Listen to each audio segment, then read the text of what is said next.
আপনি কি কখনো এমন কারো সাথে থেকেছেন যার সাথে কথা বলার পর নিজেকে ছোট মনে হয়?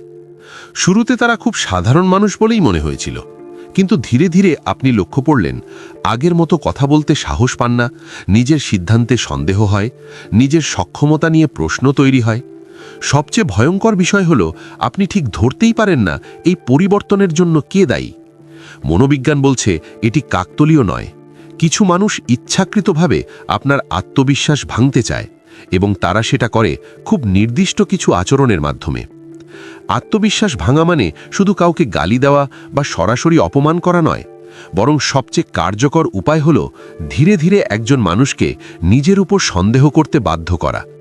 এই ভিডিওতে আমরা এমন আচরণগুলো নিয়ে কথা বলবো যেগুলো দেখলে বুঝতে পারবেন এই মানুষটি আপনার ভালো চায় না, বরং আপনাকে মানসিকভাবে দুর্বল রাখতে চায়। প্রথম আচরণটি হলো তারা আপনার অর্জনকে ছোট করে দেখায়। আপনি যদি কোনো সাফল্যের কথা বলেন, তারা সরাসরি খারাপ কিছু বলবে না, বরং বলবে এটা তো খুব বড় কিছু না, বা এটা যে কেউই করতে পারত।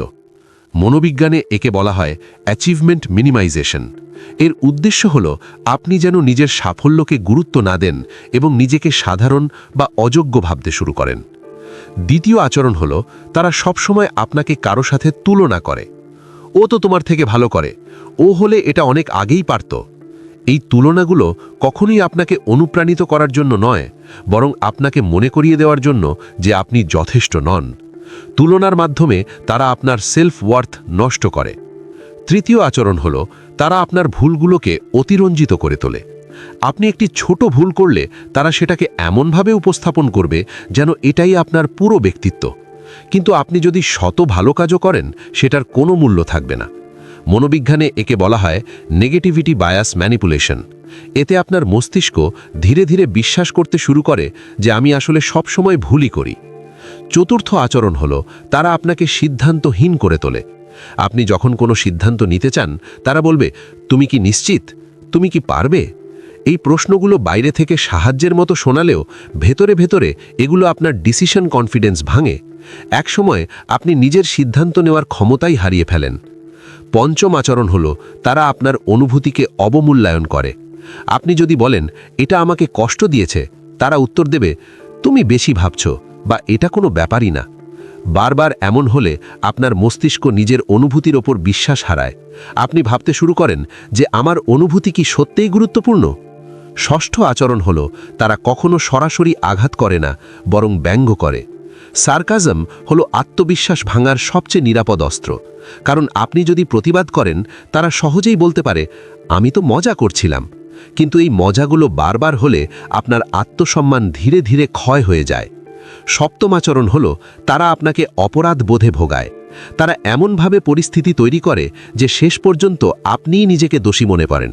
আপনি সীমা টানতে চাইলে তারা বলবে তুমি বদলে গেছো, আগের মতো ভালো নেই। এতে আপনি নিজের সীমানা রক্ষা করাকে অপরাধ ভাবতে শুরু করেন।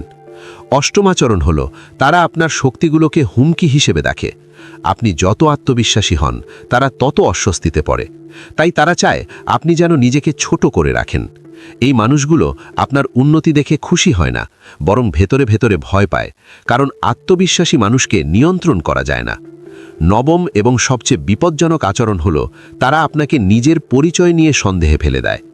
আপনি কে, আপনি কি চান, আপনি কিভাবে ভাবেন, সব কিছুই যেন ধোঁয়াশা হয়ে যায়। মনোবিজ্ঞানে একে বলা হয় সেলফ কনসেপ্ট ইরোশন। একবার যদি এটা শুরু হয়, তাহলে মানুষ নিজের মূল্যবাদ হারাতে বসে। এই সব আচরণ একদিনে ঘটে না, এটা একটি ধীর প্রক্রিয়া। আর এ কারণেই অনেক মানুষ বুঝতেই পারে না কখন তার আত্মবিশ্বাস ভেঙে দেওয়া হয়েছে। মনে রাখবেন, যে মানুষ আপনার আত্মবিশ্বাস ভাঙে, সে কখনোই আপনার ভালো চায় না। আত্মবিশ্বাসী মানুষ প্রশ্ন করে, সীমা টানে এবং নিজের অবস্থান ধরে রাখে। আর এটাই কিছু মানুষের কাছে সবচেয়ে বড় হুমকি। আপনার দায়িত্ব কাউকে খুশি করা নয়, আপনার দায়িত্ব নিজের মানসিক সুস্থতা রক্ষা করা। আপনি যদি এখনই সচেতন না হন, তাহলে ধীরে ধীরে আপনি এমন এক মানুষে পরিণত হবেন যে নিজেই জানে না সে কতটা শক্তিশালী হতে পারত। এই ভিডিওটি যদি আপনার বাস্তব জীবনের কারো কথা মনে করিয়ে দেয়, তাহলে দেরি করবেন না, ভিডিওটি লাইক দিন। আর এমন আরও গভীর মনোবিজ্ঞান ভিত্তিক বিশ্লেষণ পেতে এখনই সাবস্ক্রাইব করুন মনোবিজ্ঞান সাইকোলজি চ্যানেলটি।